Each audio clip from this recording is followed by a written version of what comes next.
We are going to finish Saigyo's document from Robert Sewell on Part 9, the Columbia Thesis of Robert Sewell, Master's Thesis, Columbia. Anyways, we go back to picking up a rerun of Poem 89, 1844.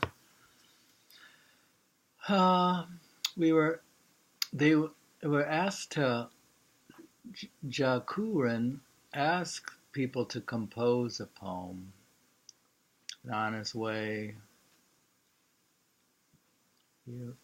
on the way in my dreams, the head priest said to Sunji, even though everything declines, this way of Japanese poetry indeed will not change even at the end of the world, and so we should write poetry at every occasion.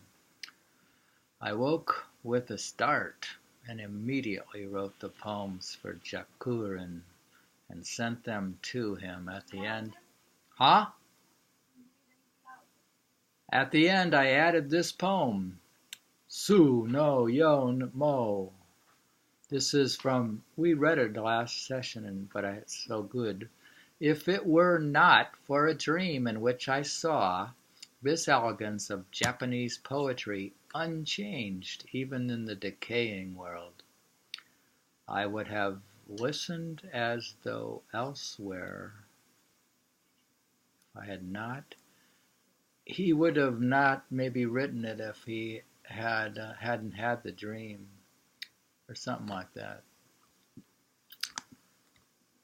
What it says. Huh? What it says. It says, if it were not for a dream in which I saw this elegance of Japanese poetry unchanged even in the decaying world, I would have listened as though elsewhere. He wouldn't have written the poem. Sweetie, you read it and you stop, because then you talk and I don't know where the poem stops. All right. I'll start the poem and stop, and then we can think. Okay. Well, we've read it twice. Shinto Poems, 1877. Mirabashira. The shrine's pillars stand solidly erected on rocks beneath the ground, and the majestic sun's rays do not in the least cloud over.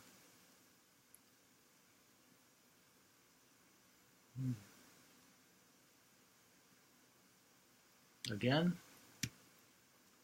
the shrine's pillars stand solidly erected on rocks beneath the ground, and the majestic sun's rays do not in the least cloud over. That's good. I don't know what it means. What's it mean?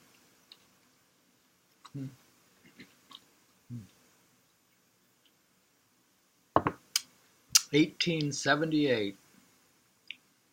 This is the end of his document, his thesis. Ki ka miju yama. Because the gods have vowed the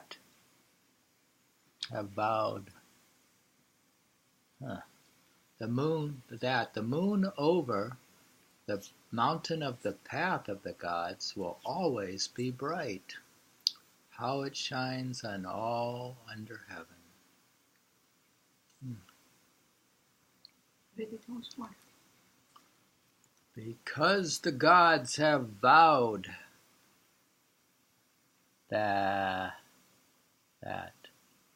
can't read it, have vowed thus, the moon over the mountain of the path of the gods will always be bright. How it shines on all under heaven. This poem refers to Nihagi concerning the birth of the sun and the moon. Aston has translated this passage as, they then together produced the sun goddess. The resplendent lustre of this child shone through all the 6 quarters. I don't know what it means. Read it once more. What? It's more. I don't even know what it says. It's like an Doesn't old. matter. This guy typed it in 1967 with an old typewriter. Okay. He needs to. It's old-fashioned. Really don't. Because the gods have vowed that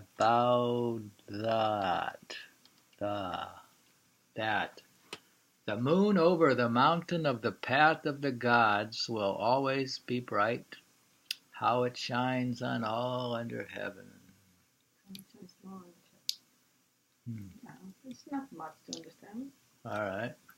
Maybe I'm trying too hard. The moon is, you said that related to the Buddhist Yeah. I was trying too wisdom hard. in a way. So that wisdom is always going to be bright in a way. Poem 1879, written on seeing the moon during a visit to Tsukiyomi Shrine at Ishi. Sayaka Naru. From the cloud well sky over Eagle's Peak, where it is bright, the moonlight is softened in the forest of Tsukiyomi. Oh, it says Eagle's Peak is the place in India where it is believed Buddha preached the Lotus Sutra. And we'll read that again. From the cloud well sky over Eagle's Peak, where it is bright, the moonlight is softened in the forest of Tsukiyomi. The softening of the moonlight is a concept which is essential to the propagation of Buddhism. Moonlight refers to Buddhist enlightenment, or the principles which are embodied in enlightenment. This light was brightest when Buddha himself propounded his faith in such places as Eagle Peak. But for those who are less educated and for those distant in time and place from its origin, his teachings must be molded. The light must be softened by appropriate means, Hoban. Thus, the enlightened bodhisattva, the propagator, must develop techniques suited to the milieu, to individual abilities, to enable all to find the way to enlightenment.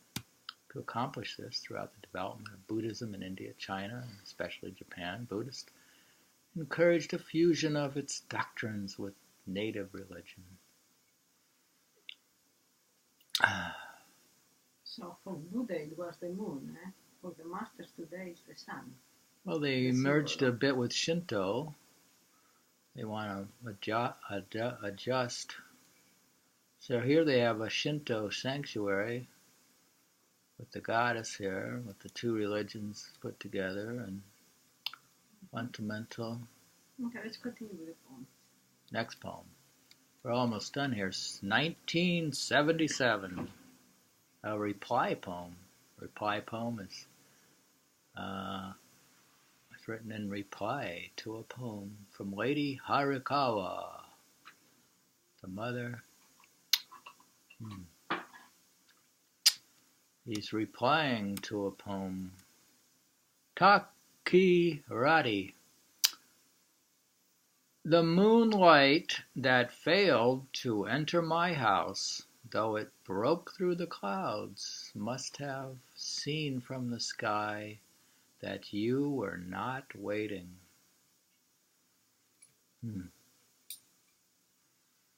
Great poem. You have to be waiting for the light to shine. Anyways, the moonlight that failed to enter your house, though it broke through the clouds, must have seen from the sky that you were not waiting. Anyway, so the following includes the topic. It appears in Shinkakinshu, is the name of the collection. When I called on Saigyo, he said he would visit me, but he did not come. Later, I heard he was passing before the gate in the bright moonlight, and I sent him this poem. It says that maybe she sent him this poem. She sent Nishi Yuko, I thought that you would guide me to go to the west, but my empty wish for the moonlight was indeed in vain. The west and the moonlight have their usual connotations of Western paradise and enlightenment, respectively. This poem, these words are also related specifically to Saigyo. The characters in Saigyo's name mean go west. Lady Harikawa identifies Saigyo with the moonlight, the enlightened one who can guide her to the Western paradise. Her hopes for Saigyo's guidance and for enlightenment were not fulfilled. Saigyo continues this dual meaning of the moonlight in his skillful reply. And here's his reply. The moonlight that failed to enter your house, though it broke through the clouds, must have seen from the sky that you were not waiting. So it's your fault. She didn't pay attention or wait for it or sit in meditation. She should have sat in meditation. That would have come through. The Western paradise of Japan. If she had been, probably the West meant a lot. All she had to do was wait for it. Since all the continents lay west of Japan, imagine Beautiful them poem. moving west. It's a big thing. Here was her poem again. So even the paradise. She writes, Lady Harikawa writes, she's begging him for help, and she says, I thought that you would guide me to go to the west, but my empty wish for the moonlight was indeed in vain.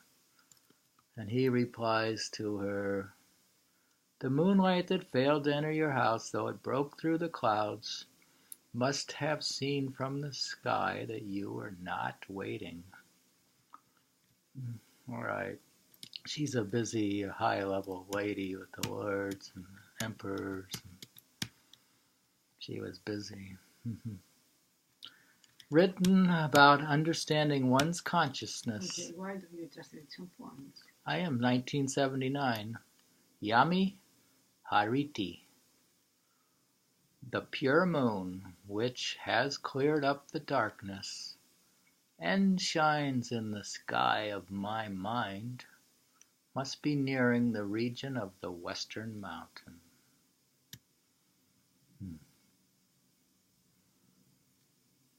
The pure moon, which has cleared up the darkness and shines in the sky of my mind, must be nearing the region of the western mountain. The region of the western mountain. Japan, west is a big thing because that's, the whole world lays west of Japan anyway. Remember, Buddha might have been west of them. The region of the mountains, Yamati. Imagine the whole of Asia, Africa, Europe, America lays on the west of Japan. In an Engo related to the moon, since the moon sets in the west, the moon sets in the western mountains. The western mountains act as an usual symbol for the western paradise. This poem suggests Saigyo's final enlightenment and salvation, and as it is the last poem in the Shinkakinshu, makes an exhilarating climax to the entire anthology. Thus we are ending our reading with an exhilarating climax with Saigyo's enlightenment. It reads, the pure moon, which has cleared up the darkness and shines in the sky of my mind, must be nearing the region of the western mountain. So it ends with Saigyo's total enlightenment. We are reading from a document from... You can read that. Reading Robert Sewell's really good. Here it is. Robert Sewell's document. Anyways, it's in the notes. On Saigyo's poetry, Japanese 12th century poet, and who was somebody that Basho admired. We may read Basho again.